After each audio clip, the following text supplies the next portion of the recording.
आज की वीडियो काफ़ी इम्पोर्टेंट वीडियो रहने वाली है। आज है 18 दिसंबर 2025। आज है थर्सडे और थर्सडे को इंडियन स्टॉक मार्केट कैसा परफॉर्म कर रहा है, ओवरऑल क्या अपडेट है, क्या वो खबर निकल के सामने आ रही है जिस पे ध्यान देना चाहिए, इन सब चीज़ों पे डिस्कस करेंगे। कुछ इंपॉर्टेंट कंपनी जैसे हिंदुस्तान एरोनॉटिक लिमिटेड और एक और बेहतरीन कंपनी जैसे बीईएमएल लिमिटेड, इन दोनों कंपनीज को लेकर जो बड़ी खबरें आ रही हैं उस पर भी चर्चा करेंगे। सबसे पहले मैं आपको बताना चाहूंगा, ये है आपकी स्क्रीन पे इंडियन स्टॉक मार्केट का चार्ट। इंडियन स्टॉक मार्केट फिलहाल अभी रिकवरी के मोड में है, थोड़ा ऑप्टिमाइज की तरफ बढ़ रहा है। सुबह मॉर्निंग में आज के दिन मार्केट वीक ग्लोबल कॉजेस की वजह से थोड़ा गैप डाउन खुला था, लेकिन अब नीचे के लेवल से थोड़ी अच्छी रिकवरी मार्केट में देखने को मिल रही है। एक बात ध्यान रखकर चलनी है कि जो यूएस है, यूएस की वजह से कुछ इंपॉर्टेंट बातें इंडियन स्टॉक मार्केट में होने वाली हैं। सबसे पहली बात, फेड रेट का आउटलुक क्या रहेगा, यूएस डेटा क्या कहता है, और जो ग्लोबल इक्विटी सेंटिमेंट है, इन सब के ऊपर इंडियन स्टॉक मार्केट ड्राइव करने वाला है। बाकी इंडिया और यूएस की जो ट्रेड डील है, इसको लेकर भी अभी क्लियरिटी आना बाकी है। अभी ये आना बाकी है कि भाई क्या नेगोशिएशन होगी। अभी uncertainty risk of mood create कर रही है। बाकी एफआईआई और डीआईआई का डेटा उठाकर देखें तो कल 17 दिसंबर का एफआईआई डीआईआई का डेटा देखोगे तो ये रहा डीआईआई।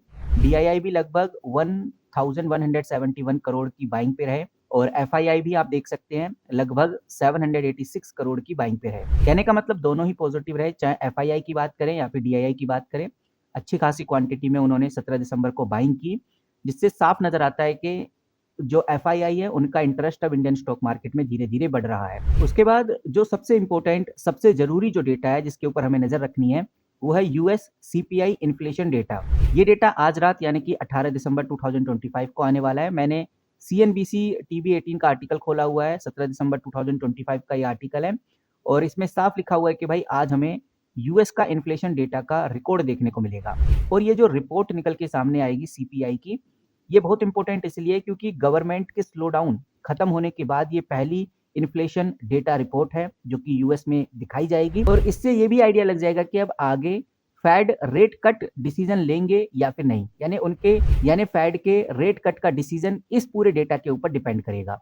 वहीं यहाँ पर आप देखेंगे तो मैंने खोला हुआ है the economics times. The economics times का ये 17 दिसंबर का डेटा है। ये डेटा बहुत जरूरी इसलिए है क्योंकि सेबी के द्वारा कुछ इंपॉर्टेंट अपडेट निकल के सामने आ रही हैं। ये अपडेट आपको बहुत कुछ क्लियर करने वाली है कि अब इंडियन स्टॉक मार्केट में क्या होने वाला है। और ये जो द इकोनॉमिक्स टाइम्स के द्वारा आर्टिकल पब्लिश किया गया है, इस आर्टिकल में साफ लिखा है कि सेबी ने बेस एक्सपेंशन रेशियो, जिसको बीईआर बोलते हैं, उसको इंट्रोड्यूस किया है। इससे बड़ा फायदा ये होगा कि जो म्यूचुअल फंड्स हैं उनके जो चार्जेस हैं उसमें अच्छी खासी ट्रांसपेरेंसी अब इन्वेस्टर्स को देखने को मिलेगी।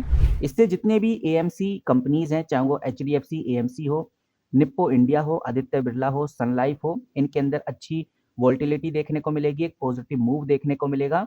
और आज ये कंपनी अपसाइड भी हमें देखने को मिल रही है, 7 से 8% की ग्रोथ भी आपको इनमें देखने को मिल रही है। तो गाइस, ये जो खबरें निकल के सामने आ रही हैं, ये खबरें दिखाती हैं जिस तरह से म्यूचुअल फंड्स के अंदर जो चार्ज ट्रांसपेरेंसी इतनी अच्छी नहीं थी, इस चार्ज ट्रांसपेरेंसी को और ज़्यादा क्लियर किया गया है सेबी के द्वारा।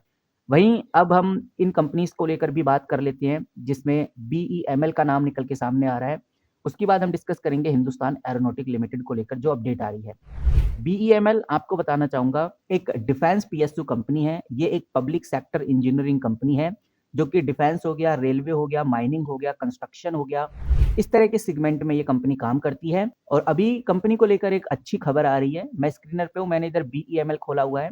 मैं अगर डॉक्यूमेंट्स के अंदर जाऊंगा तो सिर्फ एक दिन हुआ इस अपडेट को आए। सिंपली क्लिक करेंगे तो ऑफिशियल जो पीडीएफ है कंपनी की तरफ से, जो आई पीडीएफ है, खुल जाती है। बहुत क्लियर और साफ शब्दों में नजर आ रहा है कि भाई इस कंपनी को 110 करोड़ का ऑर्डर हाथ में लगा है। ये जो ऑर्डर है ये डिफेंस ऑफ मिनिस्ट्री के द्वारा कंपनी को दिया गया है, तो इसलिए बीईएमएल के ऊपर नजर रखना बहुत जरूरी है और बीईएमएल अब आगे आपको और अच्छे परफॉर्मेंस में भी देखने को मिल सकता है। अगली कंपनी गाइज हम बात करें तो बीईएल है, यानी भारत इलेक्ट्रॉनिक लिमिटेड है। ये कंपनी मेनली डिफेंस इलेक्ट्रॉनिक बनाती है। कंपनी का काम radar, communication system, electronic warfare, missile, fire control, night vision, cyber security system build करना है और इसीलिए कंपनी काफ़ी ज़्यादा जानी भी जाती है। फिलहाल मैं अगर स्क्रीनर पे चलता हूँ और इधर बीईएल लिखता हूँ तो मेरे सामने कंपनी खुल जाती है। बीईएल यानी भारत इलेक्ट्रॉनिक लिमिटेड, आप देखेंगे तो कंपनी का मार्केट कैप काफ़ी बड़ा है। आपको यहाँ देखने को मिलेगा कि लगभग 2,80,000 करोड़ की कंपनी है, एक लार्ज कैप कंपनी हम बोल सकते हैं। और सेल ग्रोथ देखेंगे 5 साल की तो 12% आपको देखने को मिलेगी। यहाँ पर रिटर्न ऑन कैपिटल एम्प्लॉय देखिए, रिटर्न ऑन इक्विटी देखिए, बहुत शानदार है। 38-39% के आसपास आपको रिटर्न ऑन कैपिटल एम्प्लॉय देखने को मिलता है। 5 साल की सेल ग्रोथ 12% हमें इधर देखने को मिल रही है, जो कि वाक़ई में काफ़ी पॉज़िटिव है। ओवरऑल ये जो कंपनी के इम्पोर्टेंट रेशोज़ हैं, इनमें बढ़त देखने को मिल रही है, अच्छी खासी ग्रोथ देखने को मिल रही है और इस वजह से भारत इलेक्ट्रॉनिक अपने आप में काफ़ी जानी-मानी कंपनी माना जा रहा है। तो यही रीज़न है कि भारत इलेक्ट्रॉनिक के ऊपर हमें नज़र रखकर चलनी चाहिए। नाउ चलिए अब बढ़ते हैं हिंदुस्तान एरोनॉटिक लिमिटेड की तरफ। ये कंपनी हेलीकॉप्टर, एयरक्राफ्ट बनाती है, ये कंपनी फाइटर जेट बनाती है और ये वही कंपनी है जो पीएसयू में सबसे आगे रहती है। जब भी डिफेंस सेक्टर का नाम लिया जाए, तो एचएएल का नाम आपको सबसे पहले देखने को मिलेगा। इस कंपनी का मार्केट कैप भी बीईएल के मार्केट कैप के बराबर ही है, लगभग 2,84,000 करोड़ की कंपनी है। इसका रिटर्न ऑन कैपिटल एम्प्लॉयड 33% और रिटर्न ऑन इक्विटी 26% आपको इधर देखने को मिलेगा। 5 साल की सेल देखेंगे तो 7.63% की आपको इधर सेल भी देखने को मिलती है। तो फिलहाल गाइज जो एचईएल कंपनी है, बीईएल कंपनी है और बीईएमएल कंपनी है, यानी कि डिफेंस से जुड़ी इन तीनों कंपनीज के ऊपर नजर रखना जरूरी है, क्योंकि अब आगे डिफेंस का ही बोलबाला है और जैसे ही कोई डिफेंस से रिलेटेड बड़ी खबर, बड़ी न्यूज आती है तो आपके साथ जरूर शेयर करूंगा। फिलहाल इस वीडियो में इतना ही, मिलते हैं किसी नई वीडियो के साथ, तब तक के लिए take care and good bye.